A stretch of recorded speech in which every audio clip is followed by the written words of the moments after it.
People ask what it takes to build something revolutionary. The truth is, it takes everything. Your time, your heart, your patience, your rage, your hope, all of it. People think innovation comes from inspiration, but really, it comes from frustration, from obsession, from not being able to walk away from a problem. When I started, I didn't have a grand plan. I had a question. Why are computers so complicated? Why are they made by engineers for engineers? Why not for artists, musicians, kids, the ones who see the world differently? That question haunted me, and instead of ignoring it, I followed it. That's the first lesson. Don't ignore the questions that won't leave you alone. That's where the magic is. We made Apple in a garage. We had no money, but we had ideas, passion, and most importantly, belief. Not in the product, but in the possibility that we could do something better, that we could challenge the giants, and that people would care. They did, but not right away. See, when you do something new, people resist. They call you crazy, arrogant, stupid. And sometimes they're right. But if your vision is clear, if your gut says yes, you keep going. The Macintosh was the first computer that felt personal.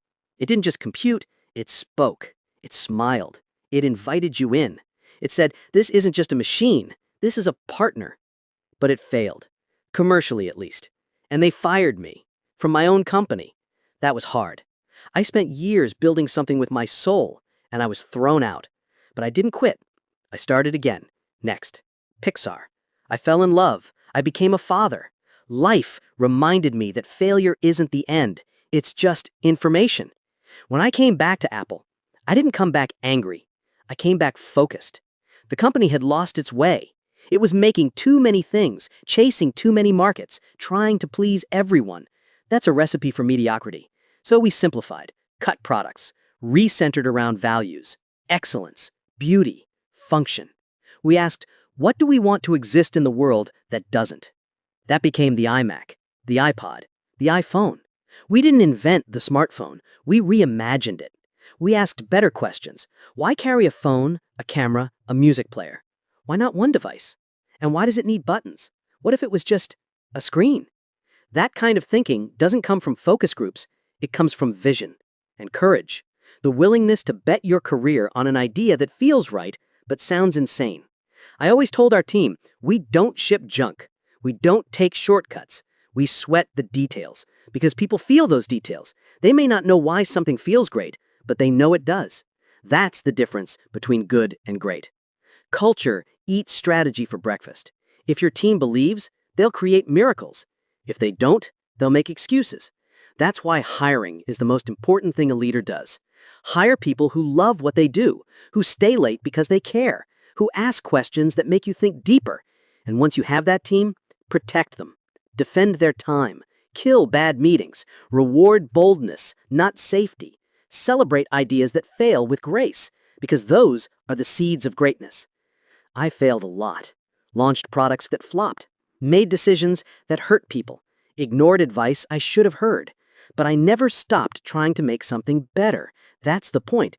If you're working for money, you'll quit when it gets hard. If you're working for status, you'll compromise when it's risky. But if you're working for love, real love, nothing can stop you. Love is the ultimate fuel. When I was a kid, I read this quote, "The ones who are crazy enough to think they can change the world are the ones who do." I believed it then, I believe it now, and I still think the world can be changed, but only by people who care deeply and dare greatly. Technology is just a tool. What matters is the story we tell with it, the problems we solve, the people we empower, the future we build. That's our responsibility. Don't wait for someone to hand you the future.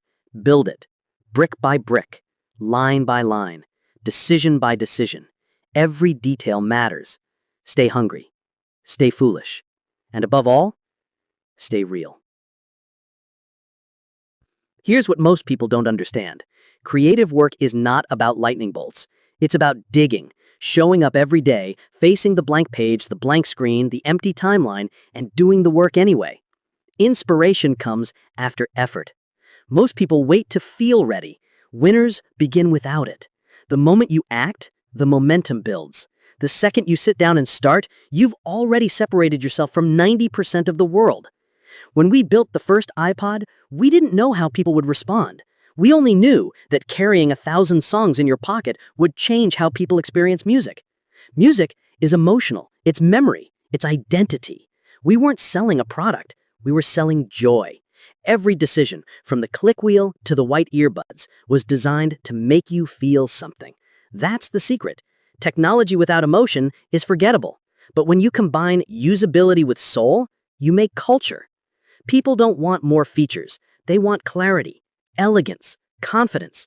They want tools that make them feel powerful, not confused. Simplicity requires deep thought.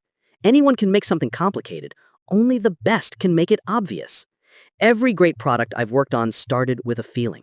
Something small, a frustration, a dream, a moment of, why hasn't someone done this yet? That's where ideas are born, in discomfort. Discomfort is your friend. It shows you where the work is, where the opportunity lives. Most people avoid it. Great creators lean into it. Don't build to impress. Build to solve. Build to serve. Build what makes you excited to get out of bed. You know you're onto something when you can't stop thinking about it. You go to sleep with the idea, you wake up with it. It bothers you. It nags you. Good. That's your direction. Chase the ideas that won't leave you alone. People will tell you it won't work, that it's already been done, that no one will care, that you're too late, too early, too ambitious, too inexperienced. Ignore them. Listen to your users, but never let them become your masters. They know their problems, but they don't know the solutions yet. That's your job. Great leaders listen closely, but decide independently. Don't get addicted to applause. Don't build for claps. Build for impact. Fame fades. Impact lasts. Solve something worth solving. Build something worth remembering. And if you fail, and you will, fail with pride. Fail forward. Fail fast. Learn. Move. Repeat. The goal is not perfection. It's momentum. You win by moving, by iterating, by staying in motion longer than others. Keep going. Keep creating. Keep pushing. The world needs your voice, your energy, your belief, now more than ever. The best work I've seen didn't come from the smartest people. It came from the most relentless. The ones who couldn't let go, who obsessed over details, who stayed up all night arguing over pixels. That kind of passion is rare, and it's priceless. You don't need to be a genius, but you do need to be on fire. You need to care so much it makes people uncomfortable. When you stop caring what other people think, your work gets better. You stop playing defense, you stop trying to please everyone, and you start building for the one person who truly needs what you're making. I never tried to build the biggest company. I tried to build the best one that stood for something, one that had values. Here's a value that never goes out of style: craftsmanship. Take pride in your work. Build it as if it were your name on it, because it is. Whether it's code, design, writing, packaging, care. The details are not the details. They are the product. You can feel when something's made with love and when it's made with greed. You can feel it in the interface, in the copy, in the flow. You can feel the soul or the lack of it. That's why I obsessed over fonts, over packaging, over startup sounds. Because it all matters. It all speaks. It all tells the user someone cared about this. Someone thought about you. People forget what you said, but they remember how you made them feel. Your product is your message, your design is your voice, your brand is your promise. And here's the hard truth. Most people break their promises. Most brands lie. They say we care and then cut corners. They say we're innovative and then copy others. You want to stand out? Tell the truth. Mean what you say. Build what you believe. The market doesn't need more noise. It needs signal, realness, clarity, vision. Don't be afraid to be different. Be afraid to be average. The cost of originality is high. It takes time, it takes risk, it takes loneliness. But the reward is everything. Originality earns loyalty, it earns love. And in a world of infinite choices, love is the ultimate currency that lasts. You don't build loyalty with discounts. You build it with courage.